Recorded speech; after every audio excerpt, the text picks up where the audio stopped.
Assalamualaikum warahmatullahi wabarakatuh. Halo sahabat Bawaslu, bersama saya Imra Pliang bertemu lagi dalam acara Obsesi Lu, obrolan seputar demokrasi dan pemilu. Kali ini kita akan ngobrol-ngobrol bersama Komisioner Bawaslu Kabupaten Pasaman. Namun sebelum lanjut, jangan lupa like, komen, subscribe, dan share channel YouTube Bawaslu Kabupaten Pasaman. Oke sobat Bawaslu, kali ini kita akan berbincang-bincang ngobrol-ngobrol bersama seorang anggota Bawaslu Kabupaten Pasaman, yaitu Ibu Mesrawati SE. Selamat siang Ibu. Selamat siang. Sehat Bu hari ini Bu? Alhamdulillah sehat. Ibu Mesrawati ini adalah seorang komisioner Bawaslu Kabupaten Pasaman yang membidangi divisi pengawasan Humas dan Hubal ya Bu? Iya, betul sekali. Apa itu Bu kerjaan di divisi pengawasan itu Bu? Kalau bekerja di divisi pengawasan, sebenarnya ini kan kalau Bawaslu itu terdiri dari 3 anggota ya. Ada ketua yang merangkut divisi SDM, ada divisi pengawasan, Hubal dan Humas, dan divisi penanganan pelanggaran. Terkhusus di divisi pengawasan itu bekerja pokok utamanya itu terkait pencegahan dan pengawasan di seluruh tahapan. Namun dalam menjalankan tugasnya tetap di 3 divisi tersebut, tapi penanggung jawabnya adalah divisi pengawasan gitu. Berarti tugas divisi pengawasan ini adalah terutama itu mengawasi seluruh tahapan yang ada dilaksanakan oleh KPU dan jajarannya. Betul sekali. Berarti ketika selesainya perhelatan Pilkada 2020 kemarin, sehingga saat ini kan tidak ada tahapan yang berjalan itu. Iya, betul. Apa kerja pengawasan itu Bu? Ini yang menjadi pertanyaan sering dari masyarakat luas ya. Di non tahapan apa sih pekerjaan Bawaslu? Bukan apa ada pekerjaan atau tidak gitu kan. Mungkin perlu kita luruskan bahwa di non tahapan ini sekalipun tidak ada tahapan, Bawaslu tetap bekerja. Banyak pekerjaan-pekerjaan yang kita lakukan di selama non tahapan ini, baik 2021 dan akhir ini dan sekarang sudah memasuki 2022 gitu. Sebagaimana yang diamanahkan undang-undang sesuai juga dengan tugasnya KPU bahwa hari ini sedang berjalan proses pemutakhiran data pemilih berkelanjutan gitu. Tentu di tahapan yang dijalani KPU itu ada kewajiban Bawaslu juga yang diatur dalam Undang-Undang Nomor 7 Tahun 2017 itu mengawasi pelaksanaan pemutakhiran data pemilih berkelanjutan ini. Data pemilih berkelanjutan ini seperti apa itu Bu? Apa yang maksud dengan data pemilih berkelanjutan ini? Oke, kalau data pemilih berkelanjutan ini adalah proses di mana DPT terakhir itu pada Pilkada 2020 itu dimutakhirkan, diperbaiki dengan selalu menyandingkan dengan DPTB. Di Pilkada 2020 juga, dan tentu dengan mendapatkan tambah-tambahan data dengan hasil koordinasi dengan berbagai instansi oleh KPU. Yang tugasnya itu kan KPU, baik itu mendapatkan data dari hasil koordinasinya dengan instansi seperti Dukcapil. Kalau di paling akuratnya sebenarnya data dari wali nagari, yaitu bagaimana data penduduk meninggal, penduduk pindah, dan penduduk datang ke Kabupaten Pasaman kita masukkan lagi ke daftar pemilih berkelanjutan ini untuk menjadi acuan nanti di pelaksanaan pemilu selanjutnya. Iya. Berarti yang melakukan pemutahiran data pemilih berkelanjutan kan KPU. Iya. Bawaslu-nya kan mengawasi. Apa namanya tuh? Hal-hal seperti apa yang diawasi Bawaslu? Apakah Bawaslu stay di KPU mengawasi? Apa proses pengawasan yang di Bawaslu itu seperti apa Bu? Gitu. Kalau langkah pengawasan tentu banyak hal yang dilakukan oleh KPU, oleh Bawaslu oleh Bawaslu. Yang pertama itu sesuai dengan instruksi SE Bawaslu juga dalam pelaksanaan pengawasan, kita melakukan pengawasan rekap yang dilakukan oleh KPU di setiap 1 kali dalam 3 bulan. Per triwulan. Kita mengawasi rekap yang dilakukan oleh KPU. Selain itu kita juga melakukan audit namanya. Audit pengawasan data pemilih berkelanjutan. Jadi audit itu yaitu dilakukan ke pemerintahan paling kecil di pemerintahan, yaitu kalau di kita adalah nagari. Berarti Bawaslu turun ke nagari, melakukan audit, meminta data di nagari berarti ya. Berarti itu baru data ini? Data ini yang gimana, data ini nanti yang kita sandingkan dengan selain tadi ada data dari Nagari, nanti kita juga koordinasi dengan berbagai instansi seperti di Dukcapil, TNI, Polri. Ini data ini kita sandingkan dan hasil audit kita ini kita sampaikan ke KPU. Disampaikan ke KPU hingga KPU nanti yang akan melakukan iya, tentu karena itu kan tugasnya KPU. Kita melakukan pengawasan bagaimana Bawaslu mensupport agar data ini tetap akurat gitu. Berarti setelah perhelatan Pilkada 2020 yang paling banyak itu pekerjaan Bawaslu sampai saat ini itulah di non tahapan ini itu pengawasan pemutakhiran data pemilih berkelanjutan DPB namanya. Iya, DPB. Namun selain itu apakah ada kegiatan Bawaslu yang kalau tidak adanya DPB ini, apa kegiatan lagi yang dilakukan oleh Bawaslu selama non tahapan ini? Tentu tidak terfokus ke pengawasan DPB saja ya. Selain pelaksanaan pengawasan, Bawaslu juga dituntut untuk inovasi ya. Berbagai inovasi yang kita lakukan ini terkait pelaksanaan pengawasan pemilu partisipatif dalam rangka persiapan pemilu dan pemilihan di 2024. Hari ini pelaksanaan pengawasan pemilu partisipatif dengan beberapa instansi kita lakukan. Salah satu contohnya dengan melaksanakan MOU dan kerjasama dengan berbagai instansi. MOU berarti melakukan kerjasama dengan berbagai instansi. Kerjasama seperti apa yang dilakukan itu, Bu? Partisipatif itu? Kerjasama dalam langkah pelaksanaan pengawasan partisipatif seperti contohnya hari ini kita sampai hari ini sudah 9 lembaga yang kita ajak MOU. 9 lembaga MOU. Iya, salah satu contohnya yang kita ajak MOU hari ini adalah Dinas Sosial Kabupaten Pasaman. Dinas Sosial Kabupaten Pasaman ini bagaimana kita nanti melibatkan jajarannya di bawah untuk ikut terlibat dalam pelaksanaan pengawasan pemilu partisipatif. Selain Dinas Sosial ada juga Kemenak Kabupaten Pasaman. Iya, ini kalau dengan Kemenak ini melibatkan seluruh penyuluh agama. Penyuluh agama yang dicari di sana itu ya. Iya, ini targetnya penyuluh agama sebagai perpanjangan tangan Bawaslu dan tidak dalam melakukan pengawasan gitu.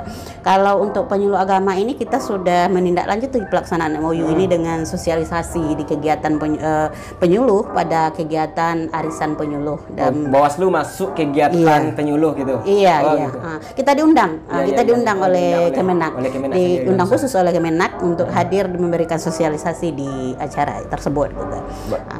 Selain Kemenak, ada juga dengan sekolah-sekolah.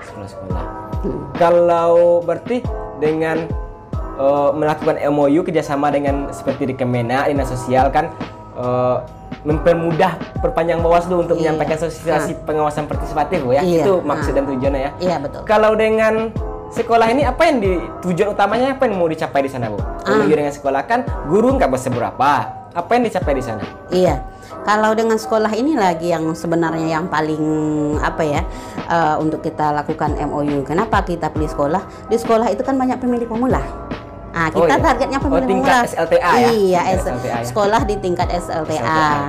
Ini kalau untuk di Kabupaten Pasaman itu ada SMA 3 Sumbar, ada SMA 1 Lubuk Skaping, SMA 2 Lubuk Skaping, SMK 1 Lubuk Skaping, dan MAN 1 Pasaman. Ini yang sudah kita lakukan kerjasama. Bagaimana melibatkan pemilih pemula dalam rangka pelaksanaan pengawasan partisipatif. Pemilih pemula ini kan awam, ini yang nanti akan mudah dipengaruhi oleh masyarakat gitu. Maka ini yang kita didik untuk dalam pelaksanaan pengawasan pemilu partisipatif. Ini juga sudah lakukan tindak lanjut. Kemarin kita sudah hadir juga dalam kegiatan apel paginya di salah satunya di SMA 2 Lubuk Skaping. Upacara bendera. Iya, pada hari Senin. Berarti ini merupakan inovasi yang sungguh luar biasa dari Bawaslu ya, melakukan mengangkat pengembangan pengawasan partisipatif sehingga seluruh masyarakat bisa mengawasi proses pemilu ya. Kan itu tujuan utamanya Bawaslu kan itu kan, seluruh masyarakat dapat mengawasi seluruh tahapan pemilu selanjutnya. Iya. Gitu ya. Baru-baru ini bukan sudah melalui rapat di Komisi 2 itu kan sudah ada rencana untuk pemilu 2024 yang kalau nggak salah itu direncanakan untuk pemilu di 14 Februari dan untuk pilkada atau pemilihannya itu di 27 November. Itu bagaimana rasa Ibu selaku seorang pengawas, persiapannya atau tantangan apa mungkin? Karena terjadi pemilu dan pemilihan di satu tahun yang sama. Bagaimana itu tanggapan Ibu terkait itu?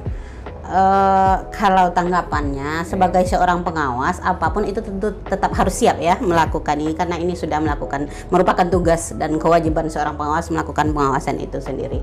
Cuman tentu ada beberapa hal poin yang harus kita tingkatkan, salah satunya tentu dengan penguatan diri termasuk SDM jajaran pengawas untuk pelaksanaan pengawasan nanti kan, karena ini merupakan fenomena pertama mungkin ya di Indonesia, satu-satunya pemilu dan pemilihan yang serentakkan dalam satu tahun tapi bulannya berbeda.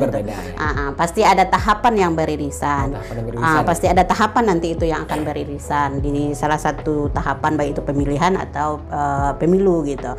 Tentu yang paling penting itu bagaimana kita menguatkan jajaran kita, lembaga kita dalam pelaksanaan pengawasannya dan juga seluruh proses di situ gitu. Dan hari ini kan kita di 2021 insya Allah ini banyak kegiatan-kegiatan pelatihan mungkin atau bintek yang akan dilakukan oleh Bawaslu Provinsi Sumatera Barat kepada jajarannya di Bawaslu Kabupaten Kota untuk peningkatan kapasitas SDM-nya. Tentu SDM yang harus kita siapkan untuk itu gitu.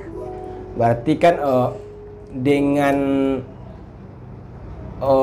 SDM yang kuat kan lebih menguatkan Bawaslu dalam melakukan proses pengawasan pada pemilihan selanjutnya nanti itu.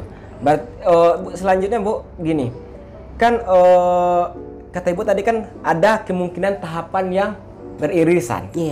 Sehingga ketika tahapan pemilu itu belum selesai, sudah juga masuk di sana tahapan pemilihan kepala daerahnya. Itu ada nggak tantangan tersendiri? Gimana itu cara mengawasinya itu? Oh gitu. Kalau tantangannya tentu setiap pekerjaan pasti memiliki tantangan ya.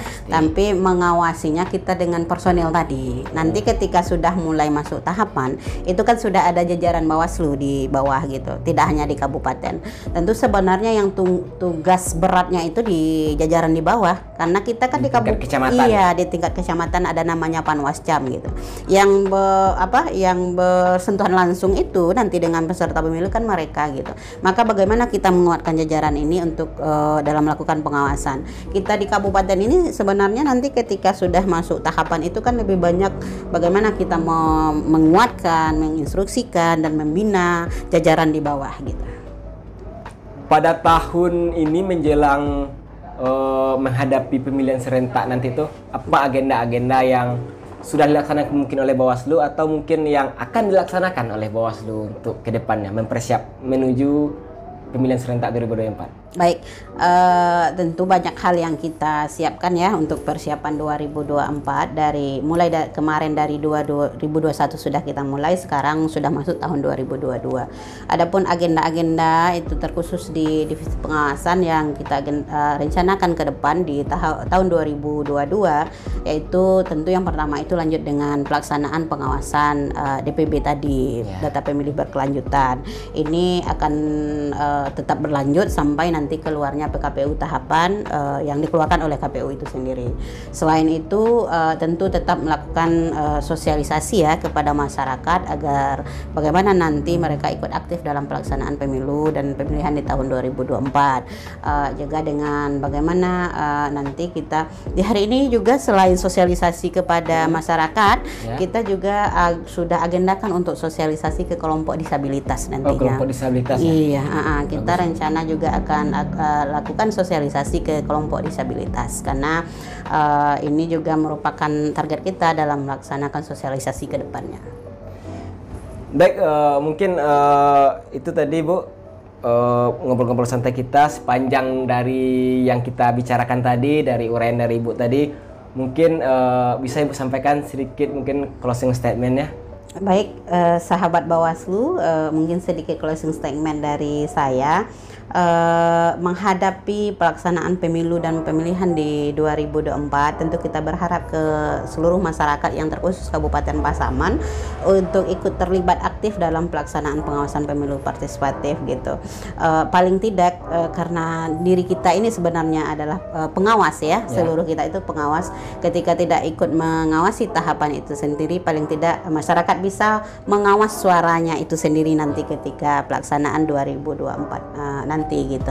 Mari sama-sama ikut terlibat dalam pelaksanaan pengawasan partisipatif, karena partisipasi masyarakat dalam pelaksanaan pemilu itu tidak hanya diukur seberapa besar pengawas datang ke seberapa besar pemilih datang ke TPS, tapi juga sebagaimana masyarakat itu ikut terlibat sendiri dalam mengawasi seluruh tahapan pelaksanaan pemilu dan pemilihan itu nanti. Tentu harapannya sahabat Bawaslu semua ikut terlibat aktif dalam pengawasan pemilu partisipatif itu sendiri. Terima kasih Bu.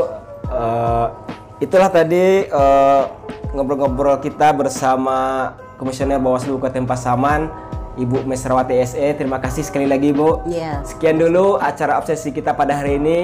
Jangan lupa like, komen, dan subscribe channel YouTube Bawaslu Pasaman. Assalamualaikum warahmatullahi wabarakatuh.